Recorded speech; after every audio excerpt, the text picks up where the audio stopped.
So the trade war between China and the United States is ramping up as this latest round shows China imposing export control measures on 28 U.S. companies. Additionally, Beijing has added 10 U.S. firms to its so-called unreliable entities blacklist, effectively barring them from doing business in the Chinese market. Now, this latest stunt targets defense contractors like Lockheed Martin, General Dynamics, Raytheon, and Boeing, and really is aimed at their sales of weaponry to Taiwan, which obviously China has angst over the U.S. support being provided to Taiwan. So China's restrictions prohibit these companies from receiving dual-use goods, which are items that have potential military and civilian applications.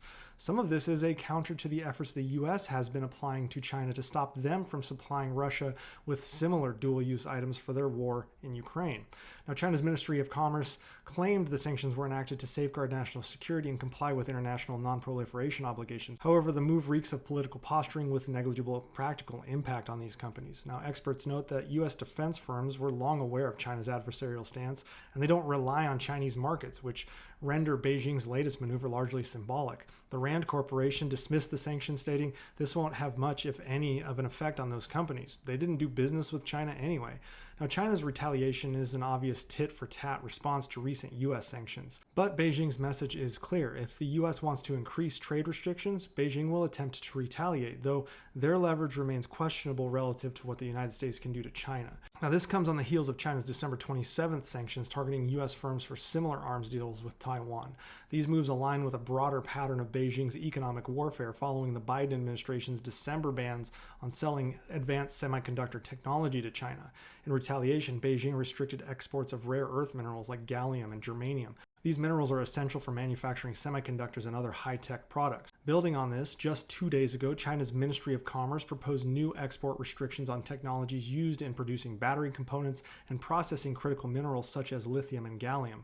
These proposed measures aim to maintain China's dominant position in global lithium processing, which is crucial for electric vehicle battery production.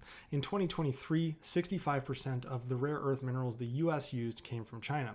That number is actually down from 72% in 2022, but it was further reduced in 2024. We haven't seen the totals yet as we just left that year. But it seems it will be zero as we head into 2025 with these Chinese sanctions. Now, the U.S. is able to secure a backfill from places like Malaysia, Japan, Estonia, Australia, and Brazil, while we ramp up our own production as new processing facilities come online in New Hampshire and Texas. Meanwhile, the rare earth mineral processing facility in California has increased production and is able to supply 28% of the U.S. need, which is up from 15% last year. Now, side note, despite their name, rare earth minerals, they aren't all that rare. In reality, many rare earth elements are relatively abundant in the Earth's crust. For example, cerium is the 25th most common element, making it more abundant than copper.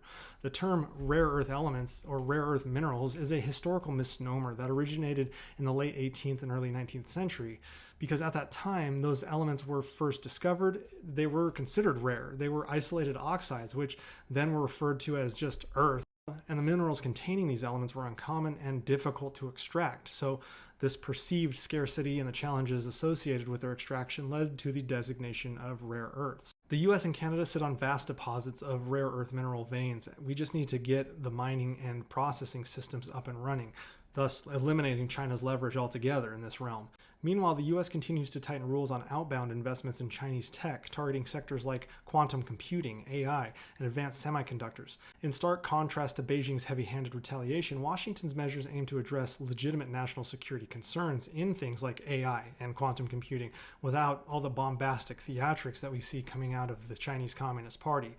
Despite China's rhetoric about safeguarding sovereignty and legitimate trade, its actions expose its desperation to counter U.S. policies. Beijing's reliance on bluster and blacklists reveal that it's not strong at all, but vulnerable, as it struggles to wield meaningful leverage against a resilient American economy that can find alternatives easily and even rely on its own domestic production in the near future, which will completely cut off China to access within those realms in the American economy and possibly hurt China in the long run.